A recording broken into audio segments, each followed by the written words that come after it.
Good evening, ladies and gentlemen. How are we getting on? So, Steel Dawn's dropping a week early, apparently. And quite a bit of a surprise there, and a bit of a ruckus surrounding that. So, let's have a little chat about what's going on there, and take a look at the patch notes and all the new bits and pieces that are coming with the update, which should now be live.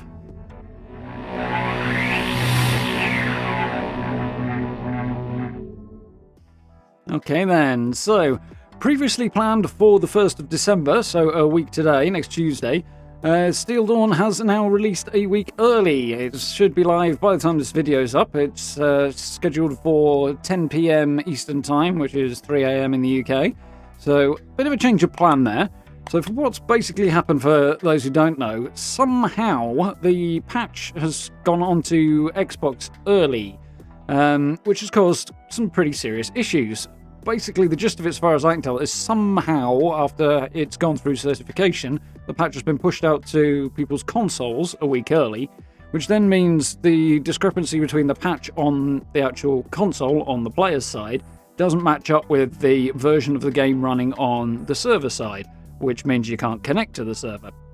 Whole loads of other stuff presumably going on there that I don't get the way over my head. Not a game dev, so, you know. But that's the general gist of what's happened, and Bethesda looked at their options quickly to get Xbox players back into the game, and the short version of it is, rather than rolling back the patch, which would probably mean downloading a second patch and then re-downloading the Steel Dawn one, they've just elected to release Steel Dawn across all platforms today.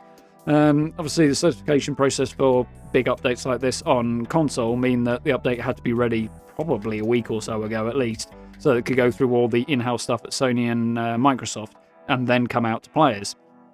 Which is why this error has cropped up somewhere in there, I think. But it also means that everything is ready to roll, so they've basically pushed the patch out early. So, they have also dropped the patch notes early, so let's take a little look and see what the big deal is with this. Steel Dawn update notes. Obviously, we'll go through the patch here. There's a few details here that we didn't know about, and obviously a bit more information on what we do. And obviously there's the bug fixes, as per usual with a patch like this, that we will go through at the end. As usual, I'll skip through them and pick out the ones that seem most interesting to me, and I'll link the patch notes down below. So if you want to go and have a look and see what's changed and so on yourself, you can do. But we'll try and keep that to a reasonable length. So let's jump into it. So today marks the, slightly early, release of our Steel Dawn update, and with it, the Brotherhood of Steel's return to Appalachia. Yes, looking forward to it. Take on the Steel Dawn questline, meet new characters, explore new locations, and lay claim to some new rewards. This update also introduces the Camp Shelters feature, hunger and thirst improvements, and much more. Read on to catch the patch notes. So, not sure if this is further down these notes yet, haven't seen it, but something that is worth mentioning is that with Camp Shelters, obviously they are coming with this patch, they are part of this patch, but because of the early launch, there's a little bit of a delay to some of it. So the Vault Utility Room, which is the smallest one, it's the free room that everybody's going to get, that's going to be live by now, and you can jump straight in, build that in your camp. The Vault Lobby and the Vault Atrium, the Vault Lobby being the one that is Fallout First only for a little while, and then we'll go to the Atomic Shop, and the Atrium already being straight away into the Atomic Shop, or when it launches, those are going to be a little bit further off. For whatever reason, the patch coming out early means they're not quite ready, so I'm going to have to hold off on that a little bit, but those are coming on down the line, so that's something to be aware of with this, the result of it coming out early. I'm going to go out on a limb and say it's probably going to come out next week, seeing as that was the original intention, but we'll see what happens. So, Ad Victoriam, the Brotherhood of Steel is back. Explore the first chapter of their story, because there's a second one coming next year, beginning of next year, so that should be cool. Meet new characters, visit new updated locations, unlock rewards to experience the all-new Steel Dawn questline.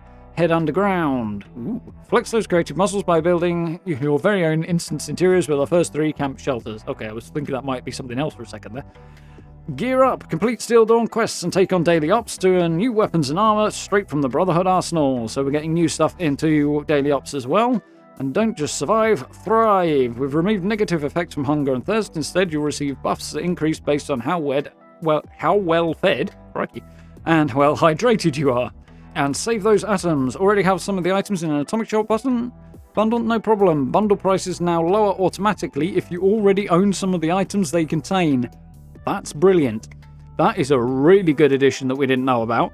And looking forward to reading up a bit more, but it also is going to offset a little of the possible cynicism surrounding something else we're going to see in a minute. So let's jump in. Steel Dawn questline. The Brotherhood of Steel has returned to Appalachia on a mission to reclaim the region for humanity and preserve any tech they can find, and to find out what happened to Paladin Taggedy and her crew. Yeah, that sounds fairly Brotherhood. Starting today, you can begin your journey with the Brotherhood of Steel and work towards a brighter future for Appalachia in an all-new Steel Dawn questline. Complete new quests, meet the new Brotherhood arrivals, and begin your journey through Steel Dawn questline by heading to Fort Atlas, formerly Atlas Observatory, in the Savage Divide region of Appalachia. So you just got to turn up there. That's cool. Your level 20 plus characters can begin Steel Dawn quests immediately. So, like with Wastelanders, it is level 20 plus, which is not a major issue. It should be slightly easier to get into if you than Wastelanders was, because obviously you had to get as far as meeting Rose and being inoculated first. Whether or not that's still the case here, it doesn't seem to be, but I guess we'll find out. Very, very cool anyway. When you log in with an eligible character, a quest called Welcome to the Neighborhood will prompt you to visit Fort Atlas. Even if you haven't completed any prior Fallout 76 quest content, you can still jump straight in, provided you got to level 20, although getting to level 20 without completing any quests seems unlikely. So, please note, you can now fast travel to Fort Atlas for free. So that was one of the better updates that came with One Wasteland, making Foundation and Crater free fast travel points, and they've extended that to Fort Atlas as well, which is good. Not surprising, but cool. If you'd already discovered Atlas Observatory before today's update, its icon will no longer be visible on the map. You'll need to revisit the area and rediscover Fort Atlas to cause the map marker to appear. So not a major problem there, just means you'll have to walk in from a bit further away. So meet new faces, get acquainted with new characters like Paladin Romani, Knight Shin, Scribe Valdez, and many others who've arrived in Appalachia with the Steel Dawn update. So other than just the Brotherhood of Steel crew, from what I understand, you've got those three who are the main Brotherhood of Steel group. There might be one or two others around as well. There are a whole load of other people joining up with the Brotherhood at Fort Atlas. Gonna leave it there, not spoil anything else. We know Russell Dorsey as well, of course. There are also other groups who are appearing in other locations of NPCs that we can go out and meet as well. So, again, avoiding the spoilers, but that's very, very cool as well. So, lots of new people to meet. Explore new locations. We've added several new locations and updated a number of existing ones. That's fairly standard for these updates. That you'll delve into during your journey with the Brotherhood. So yeah, there were a good few places that were updated and changed and modified for Wastelanders in particular. So with the big new update, new faction arriving, not surprised that's changing, that's cool. And gear up with new rewards. Progress through the Steel Dawn questline and complete daily ops to earn a host of cosmetic, camp, and item rewards, including the following new weapons and armor straight from the arsenal of the Brotherhood. Crusader Pistol, the Plasma Cutter, the Hellstorm Missile Launcher, Brotherhood Recon Armor, and you can purchase a variety of mods for these new items from regs in Vault 79 using gold bullion, including mods that alter each weapon to deal various types of elemental damage. So, I have previously covered this topic in a little bit of detail, so you can have a look at the new weapons. I'll throw a link somewhere up here if you want to check out the new stuff. Not a massive fan of most of it. Plasma Cutter's pretty cool, but beyond that, there's pros and there's cons. But it's a beginning, and there's going to be a whole load of other stuff as well. There are also unique legendary items coming through the game that are presumably going to be quest rewards. So those are quite cool. I know at least some of those are very, very good. So well worth looking out for there. Main menu updates. The Brotherhood has taken over the game's main menu, not surprisingly, with an all-new background video and music, which harks back to some of the old school Fallout music as well, which is really, really cool. Definitely getting some nostalgia vibes from that. So, camp shelters. Head underground with camp shelters, which are instance interiors you can add to your camp to customize and flex your creativity as a builder. So, short version, it takes you to your own micro server, wherein you can build much, much more than you could on the regular main game. You simply build a door of the appropriate type in your camp and move on into the area. They do require a little bit of build budget available, comparable to a single small piece of furniture. It's not a lot. But you do need a little bit of room to get that into your camp, so worth bearing in mind if you're adding it to an existing one. Yes, it's also worth noting that they are vault-type entrances, because the initial theme of the early release shelters are vaults. So the big, big vault door that we've seen outside regular vaults is an option to have as your shelter entrance, but whilst it takes up very little camp budget, it is huge, so physical space-wise, you're going to need a lot of room if you want to go down that road. Fortunately, there are alternatives, so that's cool. So we've added a brief new quest called Home Expansion to the game that all players must complete in order to gain access to camp shelters. Begin the Home Expansion quest by reading a Shelters Claim Center poster in train stations throughout Appalachia, or find your way inside the Claim Center by locating a key in the Northern Forest region. So there's a key somewhere in the forest, huh? Very interesting. With today's update, we're introducing the first of our 3 camp shelters, which each offer a different size space to build in and feature their own layouts and styles. So the Vault Utility Room, after completing Home Expansion quest, all players can claim it for free in the Atomic Shop. So you complete the quest, go to the Atomic Shop and claim it, apparently. Which seems odd, given that it's available to everybody, but okay. And it will open up free. So that's the basic room. Once you've claimed your camp shelter, you can access its interior by building the associated shelter entrance in your camp. Your camp can contain 1 of each type of shelter you own, so you can't have 3 utility rooms, but you can have 3 different shelters. Okay. And you can build multiple entrances into the same shelter, so you can have several doors to get in there. That's cool. It'll still have you appear in the same place inside the shelter, but cool. Your available shelter entrances can be found by scrolling to the new Shelters category in the Camp Build menu. On the test server, it was all the way to the right, but it'll be there somewhere anyway. Select the entrance you'd like to build and activate the door. Head on in. It works the same as an instance, like moving into the Wayward, something like that. Every shelter has its own build budget that is separate from your main camp, as well as any other shelters you've built. So, if you build 3, you're effectively getting an additional 3 camps, except that the budget's bigger than your standard camp one, so you're getting more like 4.5 times the space, actually, which is really, really cool. Your shelter interiors will be saved as you build, so you won't lose anything when you relocate your camp and move to your shelter entrances, or if the entrance gets destroyed. So short version, if you are not into camp building, grab the Vault Utility Room, plonk that down in your camp, put what you need inside the utility room, and you can literally move it anywhere way, way more easily than the current blueprinting system. I mean, personally, I'm more into the whole rebuild from scratch each time approach, because I love the camp building. But if you happen to be somebody who doesn't really want to do that, this is absolutely great for you, because you can literally go into your utility room, sling your benches down, anything you want, do as much or as little as you like, and you never have to touch it again. You can just move your camp for the usual fee, of course, drop that entrance in again, go, which is really, really practical from that point of view. So, good little change there. Shelters are able to offer sizable build budgets. Currently, the first of our 3 shelters have larger budgets than your main camp. Yeah, it's about 1.5 times the size, which is cool.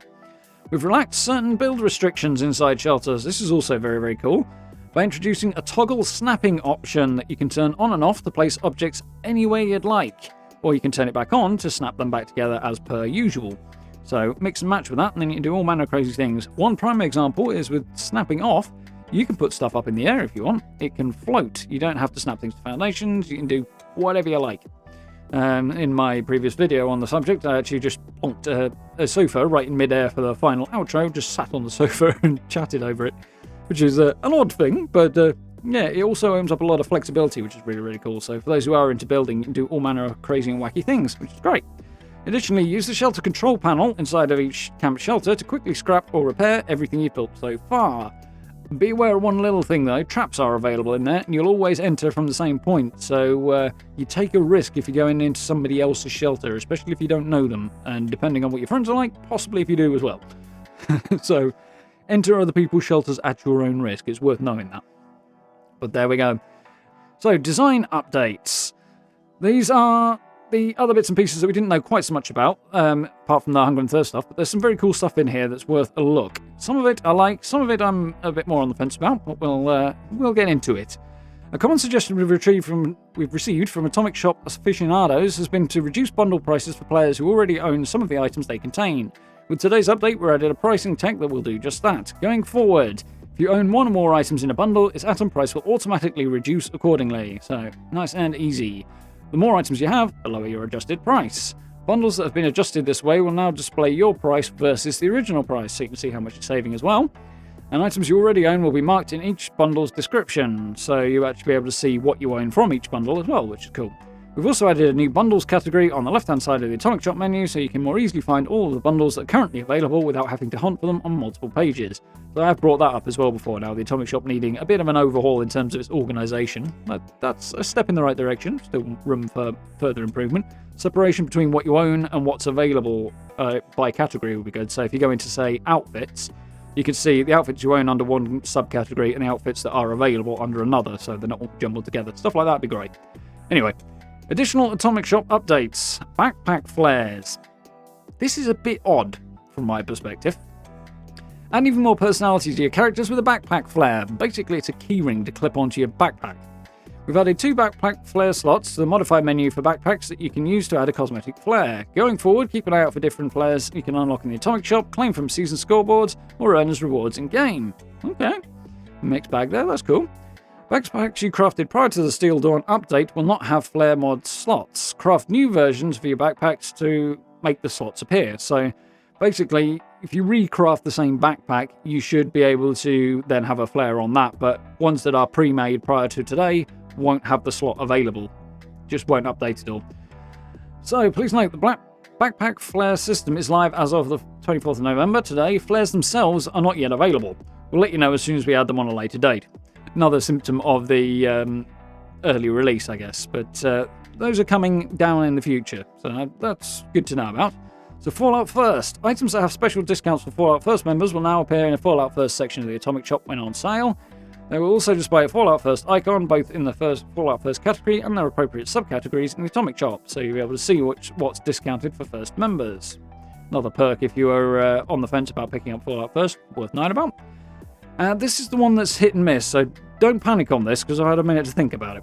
So in addition to earning lunchbox rewards from the season scoreboard or buying them with gold bullion in-game, you can now purchase them for 150 atoms in the Atomic Shop. Lunchbox buff descriptions and the chances to receive each buff have been added to the lunchboxes section of the help menu. So my initial reaction here was not great. I was a little concerned that putting lunchboxes in, which after all are an XP boost, into the Atomic Shop constituted getting very close to pay to win.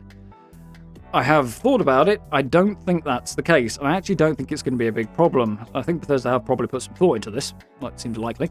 I understand the initial reaction. I had the same one, if you're concerned about that. But when you think about it, you can still buy them with gold bullion. You'll still be getting them from the scoreboard. So they are available in-game.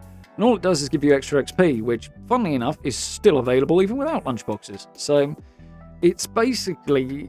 it's completely unnecessary. It's not like it's a PvP game and you're immediately putting yourself at a disadvantage any more than you would normally be by not doing this. So I don't think it really does cause a problem with the pay-to-win thing. I think it's more of a pay-to-level up faster if you want to. Personally, again, not something I'll be doing. But then again, you don't have to. So again, it's on the line a little bit. With the scrap kits and the repair kits, both of those are very much on the line of not sure this is good because it's an in-game advantage, but at the same time, it's more of an in-game convenience. So it's definitely on the line, though. So I understand why Bethesda are doing it, and I understand the importance of generating revenue if we don't want the game to disappear.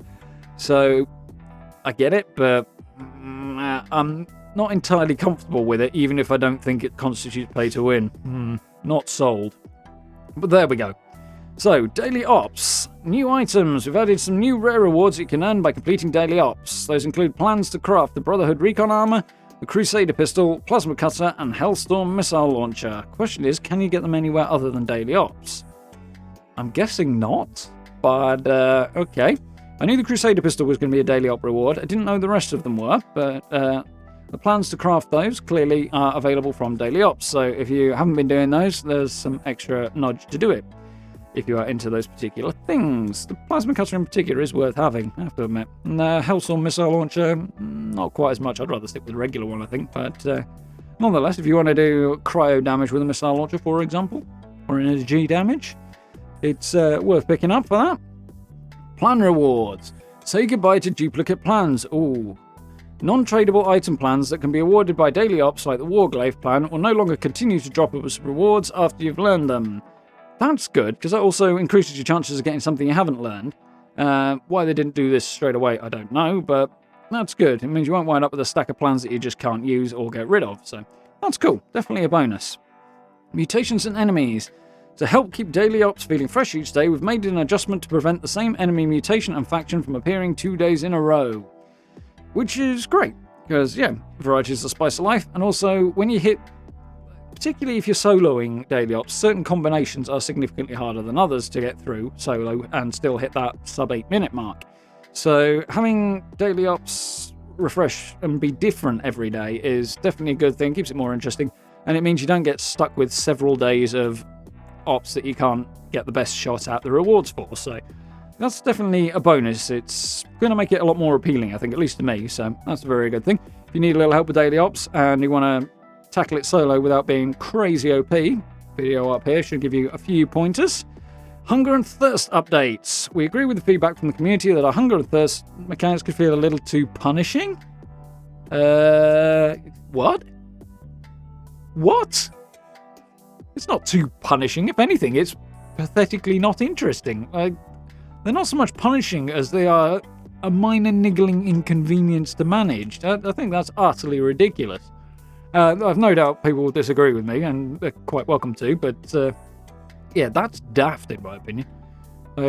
Keeping yourself fed and watered is not difficult. In fact, it's so easy that it's just barely even a consideration. So saying it's too punishing, just that I find that flabbergasting, I think, is a good word. I think flabbergasting is a good word anyway, but there we go. So we've decided to remove the negative effects when you're hungry and thirsty, and buff up the bonuses you receive when you're fed and hydrated. That's fine. I do like the bonuses, although you're still going to get pop-ups that are mildly annoying, and that's meh. Going forward, your action points, health, and disease resistances will no longer be negatively affected when you haven't had anything to eat or drink recently. Instead, you will receive buffs that increase depending on how full your hunger and thirst meters are. Hunger gain, up to 15 points of HP when partially fed, up to 35 plus 35 to max HP, 35 to disease resistance, and plus 1 to strength when fully fed. So I assume there's a margin for error in there, because obviously it immediately starts draining in. So yeah, some nice little bonuses, some extra health and disease resistance and strength if you keep yourself fully fed. And you'll gain 15% extra action point regeneration when partially hydrated, and up to 35% AP regeneration, 35% disease resistance, and plus 1 to endurance when fully hydrated. So the disease resistance is definitely worth having, as is the AP regeneration. A little bit of extra HP is minimal here and there. A bit of a strength doesn't hurt. So yeah, I'm pretty happy with those buffs. They're nice. I'll be glad to have them. Yeah, I don't think it's going to be a life-changing thing. It's just a more positive thing, I think, a positive change in that as opposed to taking something away when you get hungry, they're giving you something when you're not. But yeah, I'm fine with that, I think. Still don't think they were too punishing. So, PvP. When Pacifist Mode becomes available to new characters at level 5, it will now be toggled on by default. Simple little change, but it means outside of public workshops, you won't accidentally get caught into PvP if you haven't turned Pacifist Mode on. You'll have to turn it off if you want to engage in PvP, and I think that's consistent with the way most people play the game. So that's probably a good change. It only means you don't have to remember, but it only really affects new players, so there is that as well. See, if you've already turned Pacifist Mode on, it goes across all of your characters, so if you're not a new player, it won't affect you, in short. So, UI, we've added a fast travel point and a map marker for Vault 51. That is because it relates to some of the new quests, instead of being such a big feature of Nuclear Winter. I assume it still is a feature of Nuclear Winter, but it's now also got a function in other game modes as well, which is cool. So, that is all the updates for this patch and the Steel Dawn release. Definitely some cool stuff in there. Some stuff that I'm not totally sold on, but overall, I think this is a really strong release. The Brotherhood stuff's going to be cool. Some of the items that are coming with it are not particularly overwhelming, but having more story to get through, new characters, all that stuff is great, and I'm really, really happy to see that. Plus, some of the little changes they're making to the Atomic Shop, stuff like that, those are really, really cool too, and shelters should give us a lot of potential on down the line. I suspect I will... I don't know. I'm not that bothered about the ones that they're releasing on launch, to be honest. The Vault Atrium is so bloody huge, I don't know what to do with it. And the Vault Lobby is alright, but again, it's an atom cost for both of those, so I'm not enthusiastic enough about the two to really pick them up, I don't think. The free Vault Utility Room I will probably use and do the occasional build with, but on the whole, I think building campus is probably going to be more interesting to me in general anyway, because even when you're mixing up what you're doing in the campus shelters, particularly with the Vault theme, they're kind of still got the same space basically, and it's going to feel kind of repetitive, I think. And keeping it new and unique is going to be relatively hard and not have it feel like the same room. But we'll see. I might change my mind on that. I know a lot of people still do different things with them, but we all have our own styles as well. So swings and roundabouts. That being said, on down the line, they'll be releasing new different types of camp shelters that don't just focus on vaults. So those are more interesting to me. It's something I'll be very much keeping an eye on in the future. So, up next, bug fixes. This is probably going to see a few jump cuts, but I'm going to thumb through these reasonably rapidly and pick up the most interesting bug fixes on here for you. Anything else, as I say, it will be linked down below if you want to take a look yourself. So, first up, Allies, the Settler Forager. I know a lot of people have mentioned this one. You can once again receive daily quests from the Settler Forager ally. So that dirty old man, not that kind of dirty old man, the other kind, will now give you daily quests. So, little artisan graphics thing here that's somewhat amusing. Power armor. Players' posteriors are now properly protected when wearing Enclave power armor. Kind of wish I'd seen what it was like when they weren't, but yeah. There you go for those of you wearing the Enclave power armor. Players can now build powered lawn flamingos without having to have learned the base lawn flamingo plan, which makes sense. That's an atomic shop item, I think. Encampment bridge. Fixed an issue that could allow the bridge pieces to remain floating in midair after removing connecting pieces. That won't apply inside shelters, assuming the bridges can be built inside shelters. Don't know yet, but that won't apply in there. But it means you can no longer have randomly floating bridges. Wish they'd make them a bit taller, personally, because that's a bugbear of mine, but okay. Encampment fence now spins at its center point when rotating the object in build mode, and its explosion visual effects also appear at its center point when the fence is destroyed. So, same with the communist fences, which they need to change as well, and they haven't mentioned here. But for some reason, these spin when you rotate them around one end, not the middle, whereas everything else spins around the central point, which is really annoying because they just kind of swing out your field of view and out off screen. But changing that is a brilliant little thing. I'm inordinately happy about that. Traps now have a minimum distance they can be placed from other traps. Okay, that's avoiding an exploit, presumably reducing the amount of harm that can be done to a player when they appear in your camp shelter. Camps and blueprints containing traps that are stacked on top of each other can no longer be placed, so no more exploiting traps to torture people with. Oh, a little bit of combat stuff. Explosion damage. Fix an issue that caused non-physical explosions from weapons like floater grenades to deal less damage than intended. So explosions in some cases are going to be more damaging. That's cool. So some changes to VATs, which will interest a few people, but not particularly me. Greatly improve the accuracy of chance to hit percentages when using VATs, so it should actually reflect the chance to hit as opposed to some other number. Hits that successfully strike a target now deal correct damage. Wonderful. Fix an issue that could cause VATs to close when line of sight to a targeted enemy became partially obstructed. Continuing to fire a flamer or cryolator after closing VATs no longer stops those weapons from damaging enemies. And corrected the damage dealt when firing a tester rifle and uncharged Gauss weapons in VATs. So basically, those should now be functioning as intended. A few little fixes, corrections, and tweaks, which is cool. Weightless should now work correctly on the Secret Service armor, so the chameleon mutation should be effective when you're wearing weightless Secret Service armor. That's cool. Gauss minigun. The crosshair no longer persists on top of the Gauss minigun's sights while aiming after applying the gunner sights mod. Okay, so I'm not quite sure. I haven't actually seen that up close yet, but I'm guessing that's a doubling up thing that is no longer going to be an issue. And the Gauss shotgun can no longer spawn with the explosive legendary effect because it already has it because it's Gauss, in short. Refrigerated backpack mod now reduces food spoilage rates by 50% instead of 10%. That's great. And weighted armor mods now ignore 5 points of enemy resistance in addition to the 10% they ignored previously, so 5 plus 10%. That's cool. This will improve situations where the mated mods had very little effect on enemies who had low damage resistance. Yeah, that's cool. Make that a little bit more effective for those with punching weapons. Good to know about. Scorched Earth now correctly grants a 3-star legendary reward on completion, so you'll always get a 3-star legendary reward for taking down the SBQ. Nice. So, I'm going to try and cut this down a little bit, because it's been an absolute marathon, as usual for a massive update like this, but there's a lot of stuff coming with Steel Dawn, and some interesting bits and pieces to talk about on there. So, for those of you who made it all the way to the very end, give yourself a massive pat on the back, and have a massive thumbs up from me, because I very, very much appreciate that. It puts you among the elite in the hardcore. Very, very cool. So, massive thanks to you who have done that. You probably already copy on social media, but if you haven't, links down below, along with the merch store, which is going to be getting an update soon, promise. And channel memberships via that little blue join button if you want to support the channel in those ways. It is humongously helpful and appreciated. A massive thanks to everybody who's done that.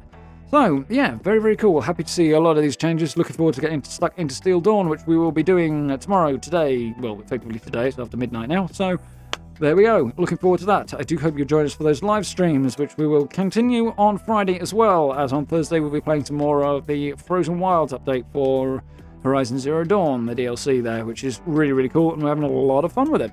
Proving to be great fun, that game. Definitely one of the best played in a long time, so I do hope you'll join us for that on Thursday as well. For now, I will say a massive thank you very much for watching, and for sticking it out to the end. And do join us for the next few days, and I look forward to speaking to you all very, very soon.